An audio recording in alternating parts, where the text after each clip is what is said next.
Kenya is the host of world's biggest tea auction that sells produce from 10 countries, namely Kenya, Uganda, Tanzania, Rwanda, Burundi, DRC, Ethiopia, Malawi, Madagascar and Mozambique. Last December, the East Africa Tea Trade Association signed a 150 million shillings financial deal with Trademark East Africa for automation of the Mombasa tea auction. We are on lot 90, 24 is 224.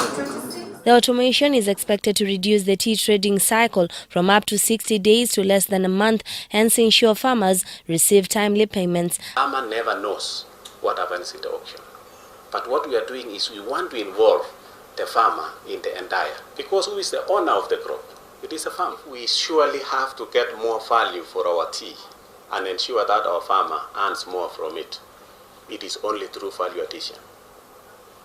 It is not a good message to some of our friends in the auction, because they would want to get as much as they can at the auction so that they can make their margins. Yes, sir.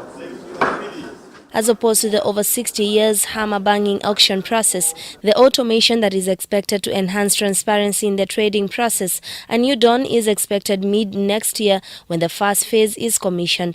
We will have laptops, so the buyers will be able to press buttons to pick out the teas they require. Spot on. So that will be the only shift. But in terms of presence, we still look at Mombasa as a preferred choice. The biggest part of the value chain is in Mombasa. We have the packers, we have the warehouses, brokers, and the exporters. We only have the producers upstream. When we look at the SGR coming to Mombasa, it will now take a shorter time for any commodity to get to Mombasa. The automated platform will ensure that farmers, buyers and sellers receive real-time information from the auction boards, hence help boost confidence in the tea auction process. You don't have to be physically present within the auction to buy the teas.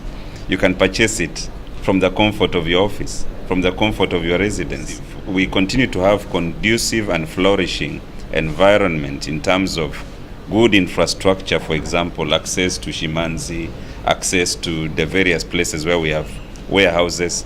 We have good appropriate levies which are attractive. You see, a business person looks at also what does he get in turn. See, in Dubai today already provides warehousing, it provides packaging equipment, it provides packaging materials, it enhances the facilities, the infrastructure facilities there. Traders are business people, they will go where the best environment is. Now I'm saying, for the first time, Mombasa has something that is world-class, that has a huge competitive advantage. We cannot allow it to leave Mombasa. 7.8 million kilos of tea was auctioned last week at an average price of $2.83 per kilo. Juni Karisa reporting from Mombasa County.